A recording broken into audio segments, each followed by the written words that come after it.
My family kicked me out on my 18th birthday because the check stopped. Now they're homeless and begging me to save them. My 18th birthday, my family gathered to tell me, "You're adopted and your real parents didn't want you either." Nobody does. Then Mom chuckled. "We only kept you for the monthly checks, which ended today. So you're homeless now. You'll regret this," I told them.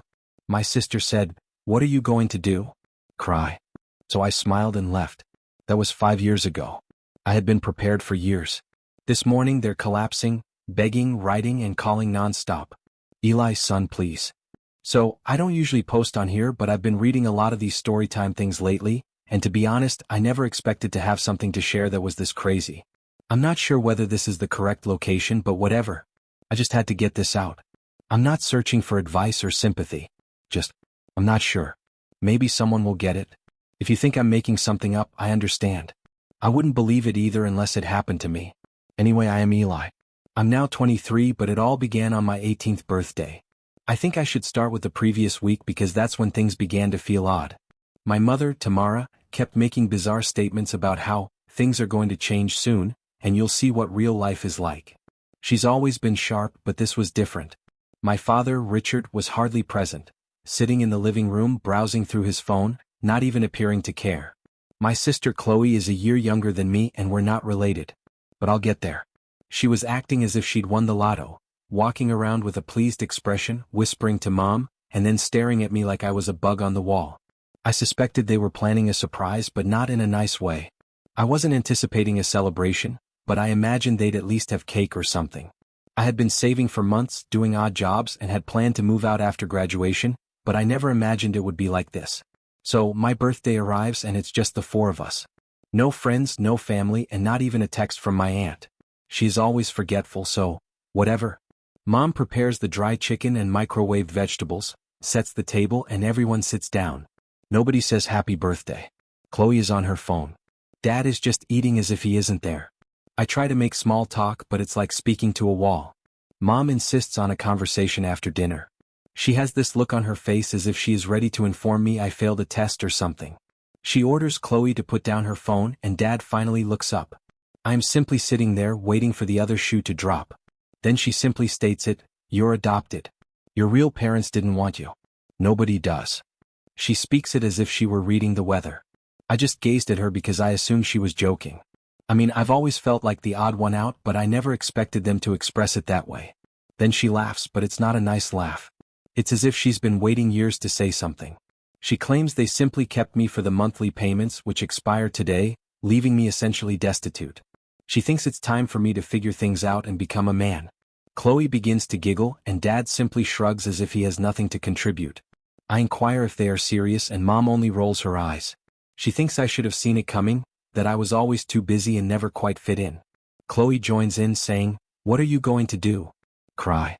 She gives me this look as if she is daring me to say anything. I just sat there for a moment trying to digest it. I'm not mad at first, just numb I suppose.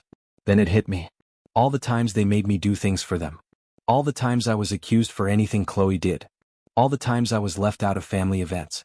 Everything makes sense. I inquire, why now? Why like this? And Mom simply adds, "It's business, not personal." She thinks I should be grateful that they kept me this long. Dad finally speaks up, saying I should pack my belongings and not cause a scene. I stand up and my chair scratches against the floor. I warn them that they will come to regret this. I'm not even sure why I said that, it simply came out. Chloe laughs, saying I'm overly theatrical. I stare at her and she simply smirks. I grab my phone and keys and Mom warns me not to take anything that is not mine. When I inquire what that means, she adds that everything in the house is theirs, not mine. I tell her, fine. I don't want any of it. I walk to my room and Chloe follows me, standing at the doorway as if she is guarding it. She tells me to hurry up since Mom wants to clear out my room for her crafting supplies. I order her to move, but she just stands there, arms crossed. I push past her and she shoves me back, but I don't mind. I grab my backpack, throw in some clothing, my charger and my old laptop, and that's all. I don't bother with the others.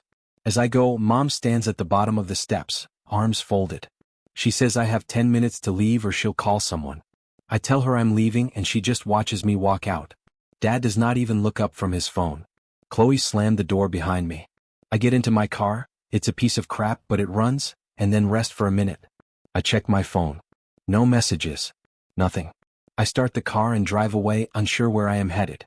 I ended up in a park where I used to go as a youngster. I simply sit there and attempt to figure out what the hell happened. I've been thinking about all the tiny things over the years, like how mom was always concerned about money. How she'd become upset if I asked for anything. How Chloe always got new things while I got hand-me-downs.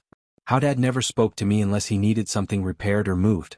I always assumed it was just regular family stuff, but now I feel like I was simply a paycheck to them. I text a few buddies, but it's late and no one responds. I go through my phone seeking a place to crash, but I don't want to say what occurred. I end up sleeping in my car with a hoodie pulled over my head, trying not to think about it. The next morning I received an SMS from mom. She tells me not to come back because I'm on my own now. Chloe sends me a meme about homeless people and adds, "Good luck." I just blocked her. I start to think about what I'll do next. I have some cash saved, not much but enough to live by for a while. I have my documents, phone and car. I'm not completely screwed, but I'm pissed. I decided right then that I was not going to let them get away with it. I'm not sure how yet, but I'm not going to disappear. They believe they can simply chuck me out and move on. Nah. I've been paying attention for years and know more about them than they realize. I start building a mental list of everything I know about them, everything they've done, and all I can do to ruin their lives. I'm not proud of it, but I refuse to be the victim here. Do they want to play games? Fine. I can also play.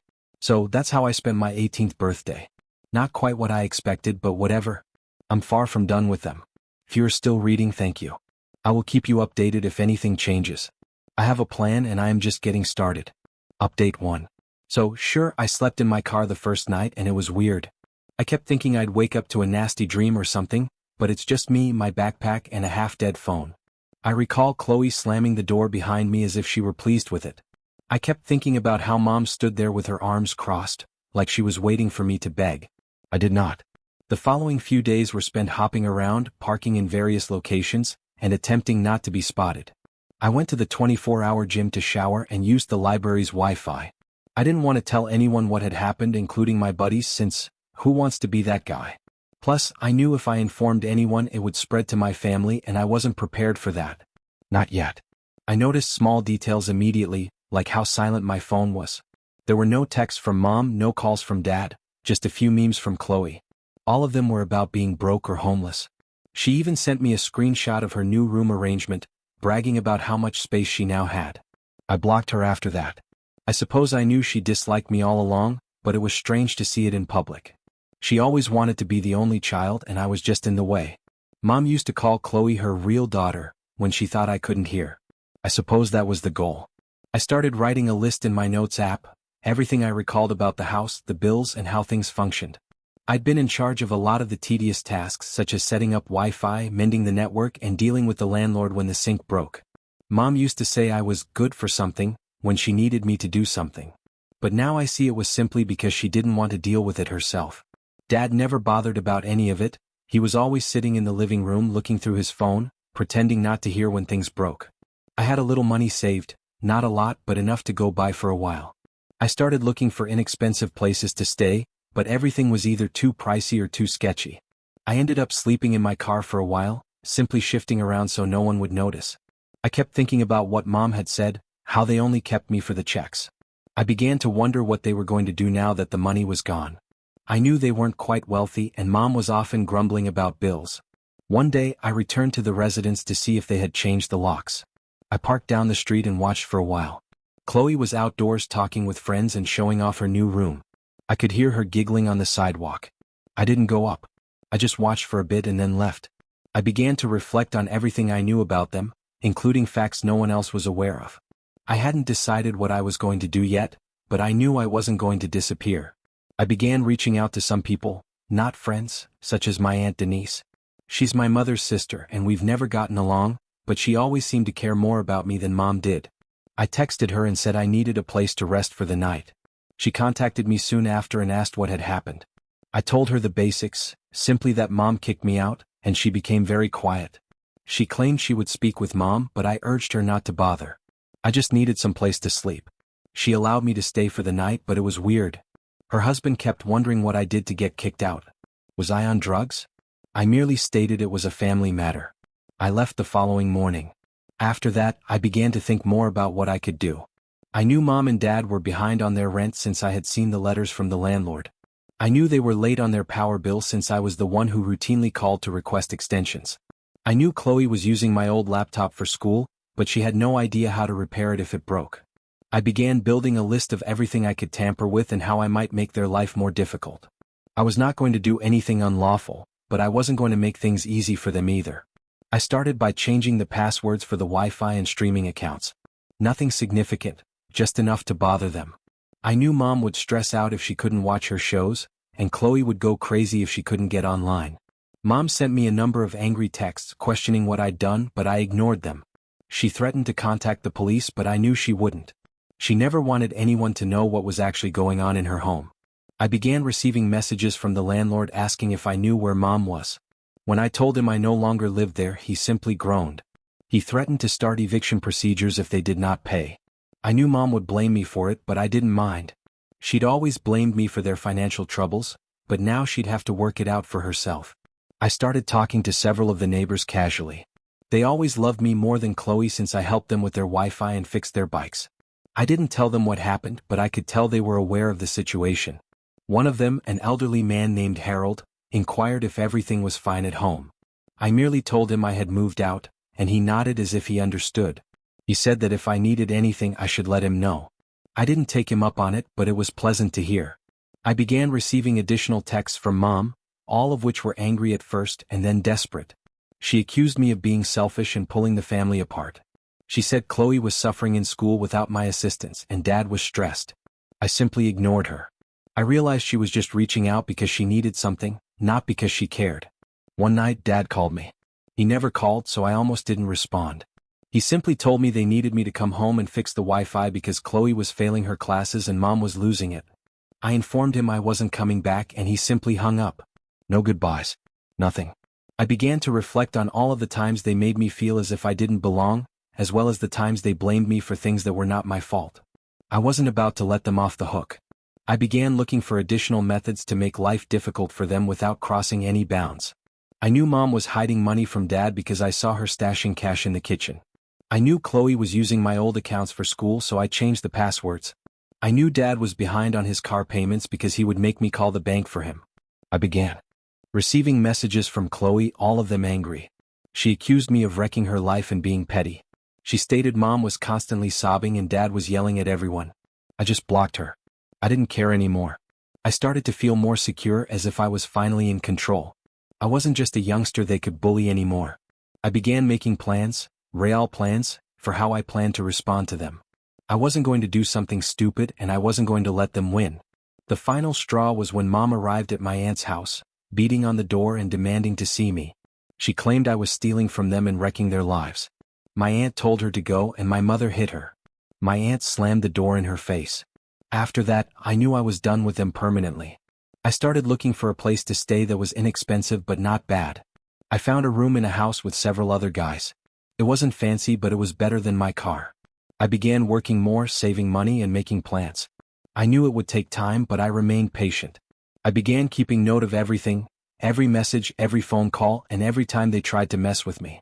I wasn't about to let them forget what they'd done. I began telling folks the truth, not the entire story but enough to make them realize Mom and Dad were not the saints they claimed to be. I could see that things were becoming worse at home. Mom began posting on Facebook about how difficult things were and how ungrateful children might be. Chloe began sharing sorrowful stories of being abandoned by her brother. I just chuckled. They wanted pity, but they were not going to receive it from me. I began to consider all of the ways I could make things more difficult for them while remaining within the confines of the law. I wasn't finished yet, not even close. So, that is where things stand right now. I'm out. I am on my own. And I am not looking back. But I'm far from done with them. The next section is where things really begin to get interesting. Update 2. So, I guess this is when things really start to get interesting, or at least more realistic. I'm not going to claim I had a master plan from the start, but I wasn't sitting around waiting for karma either. I was angry and I wanted them to feel it. I wanted them to understand what it's like to be powerless, to have everything you rely on simply stop working. And I wanted them to realize it was me. As I already stated, it began with minor incidents. However, after a while, I realized it wasn't enough. Changing passwords and ignoring texts are just noise. They could live with it. I wanted them to experience it in their wallets and daily lives. They made me feel like a burden for many years. I wanted them to have to explain themselves to people who mattered to them, not simply strangers on the internet. The first strange thing that happened was receiving a call from the landlord again. But this time he sounded angry. He said he'd been trying to reach my mother for weeks and she was avoiding him. He inquired if I knew where she was and I just responded I didn't reside there anymore. He began ranting about how the rent was months late and how sick he was of the excuses. I could hear him moving papers like he was seeking something to frighten me with, but I simply let him speak. He ultimately stated that he was going to begin the eviction procedure, and I simply answered, "Do what you gotta do, man." I knew Mom would blame me for this. Although she was the one who stopped paying, she always pretended to be a financial genius. But she was only excellent at hiding things from Dad and yelling at Chloe until she did what she wanted. Dad never paid attention to anything other than his automobile or phone. I suppose that's why they constantly asked me to perform the tedious tasks, because they couldn't be bothered. I began to reflect on everything I knew about them, including facts no one else was aware of. For example, Mom used to take cash from Chloe's birthday cards, while Dad would borrow money from neighbors and never repay it. I began compiling a list in case I needed it later. I wasn't sure what I was going to do with it, but it was nice to have something on them for once. Then I started receiving messages from Chloe, but they weren't the typical memes or insults. She was truly begging for assistance. She claimed her laptop was acting up and she couldn't get her schoolwork to work. She stated that Mom was stressing out because the Wi-Fi was down again, and Dad was yelling at everyone. I just left her on read. I figured she'd figure it out or blame me like she always did. A few days later, I received a call from my Aunt Denise. She claimed Mom had called her crying, saying I had ruined everything and the family was disintegrating. Denise asked if I could simply go over and help them out for once, just to preserve the peace. I told her no and she became silent. She stated she understood, but I could tell she didn't fully get it. She still saw Mom as her older sister, not the lady who kicked her own child out for money. I started hearing from neighbors as well. Harold from down the street messaged me on Facebook, asking if everything was fine at home. He stated he saw Mom ranting at the landlord in the driveway while Dad sat in the car saying nothing. I just informed him that I no longer lived there and he expressed regret. He did not ask for specifics, which I appreciated. Then things began to get messy. Mom began posting on Facebook about how difficult things were, how she was working to keep the family together, and how some people simply do not appreciate what they have. She didn't mention my name, but it was evident. Chloe began posting sad stories about being abandoned by her brother, and her friends began emailing me to find out what happened. I simply disregarded them. I began receiving more calls from the landlord and then the energy provider. They were seeking someone to pay the bills, but I kept telling them I didn't live there anymore. Mom was getting frantic, so she started contacting me at odd hours, imploring me to come home and mend things. She apologized, stated she didn't mean what she said, and that she simply needed help. I didn't respond. One night I received a call from Dad. He sounded exhausted, like he hadn't slept in days. He claimed Mom was losing it, Chloe was failing school, and the landlord was threatening to kick them out. He said he needed me to come home and help for a short while. I told him no and he simply hung up. Then Chloe arrived at my apartment. I was living in a shared house with a few other guys. It wasn't nice, but it was mine. She just showed up one night, beating on the door and demanding that I come out. One of my roommates responded and urged her to leave, but she continued to rant. When I eventually went outside, she started shoving me, saying I was wrecking her life, that Mom was constantly sobbing, and that Dad was a mess. I told her to go, but she hit me. I just stood there. She began crying. My roommate came out and urged her to get lost, and she eventually departed, shutting the gate behind her. After that, I began receiving letters from Mom's friends, people I hardly knew, telling me that I needed to be a man and take care of my family. I just blocked them. I was not going to let them guilt me into cleaning up their mess. I started thinking about all the ways I might make things worse for them without breaking any rules. I knew Mom was hiding money from Dad, so I texted an anonymous tip to Dad's phone, including a screenshot of her stash location. I knew Dad was behind on his car payments, so I wrote a notice to the bank to speed things up. I knew Chloe was using my old accounts for school, so I changed the passwords again, simply to mess with her. I started hearing from additional people, such as the neighbors, that things were growing worse at the house. Mom was yelling at everyone, Dad was never home, and Chloe was skipping classes. The landlord eventually showed up with an eviction notice and Mom lost it. She screamed at me, saying I had ruined her life. I simply hung up. I started to feel better, like I was finally in control. I wasn't just a youngster they could bully anymore. I began planning out what I was going to do next and how I was going to keep the pressure on. I wasn't going to let them off the hook. Not after what they had done. The last thing that happened was Mom turning up at work and yelling at me in front of everyone. She accused me of being a terrible son, uncaring and wrecking the family. I just walked away. She attempted to follow me, but security stopped her. She slapped one of the guards and was carried outside. After that, I realized she was desperate. So, that is where things stand right now. They are breaking apart and they are aware that it is because of me. I'm not finished yet. Not even close. The next section is where everything comes crashing down. Final update. So, I awoke this morning to over 20 missed calls and texts. I recognized some of the numbers while others were unfamiliar. I wondered whether something had happened to someone. But no, it was just my family blowing up my phone as if it was the end of the world. I browsed through the notifications and they were all the same thing. Eli, please call us. We need you, son. Come home. Then there were a slew of texts from Mom, just straight paragraphs with no punctuation. Just her talking about how everything is falling apart and how I am the only one who can save everything. I did not even open them at first. I just gazed at the screen laughing. 5 years ago they couldn't get rid of me quick enough. They are now acting as if I am the only person left on Earth. The weirdest aspect was discovering a message from Dad. He never texts. Ever. His was simply, call me please. That's it. No emojis. Nothing. I nearly couldn't believe it was him. Then I spotted a couple from Chloe and hers were everywhere. She was mad, then begging, and then mad again. She also sent a voice note which I could not listen to, but I could see the preview which consisted of her repeatedly shouting my name. I suppose I should back up a little. After everything that happened, I kept my distance, but I never actually stopped paying attention. I'd get information from neighbors, my Aunt Denise, or even random folks who knew my family. It was always the same. Mom was losing it. Dad was never home. Chloe was failing at everything she attempted. I really didn't care. I expected them to figure it out, or not. But then I started hearing how horrible things were getting. It's as if the landlord eventually booted them out and forced them to move into a little apartment across town. Mom started arguing with everyone, including her own friends. Dad lost his car because he couldn't make payments. Chloe dropped out of school. I did not do any of that directly. But I absolutely did not aid them, and I ensured that they could no longer use me as a crutch. The thing that truly triggered everything was when Mom attempted to obtain money from my aunt. Denise called and asked if I knew what was going on. I just told her the truth. I replied, look, they kicked me out. They said I was nothing, and now they expect me to bail them out. Denise simply groaned and stated that she was tired of Mom's drama. She said she wasn't going to give them anything, and that was all. Mom then started calling everyone she knew in an attempt to get help.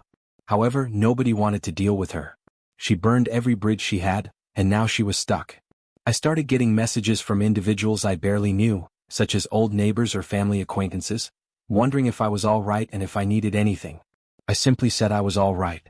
I didn't want to become involved, but it was strange how quickly people turned against my family once they learned what was going on. I suppose everyone knew Mom was a piece of work, but no one wanted to admit it, until now. The final straw was when Mom showed up at my house. I was sitting in the living room scrolling through my phone when I heard a bang on the door. I peeked through the peephole and saw her standing there, hair tangled, eyes frantic, hammering on the door as if she was about to break it down. I did not open it. I just stood there watching her.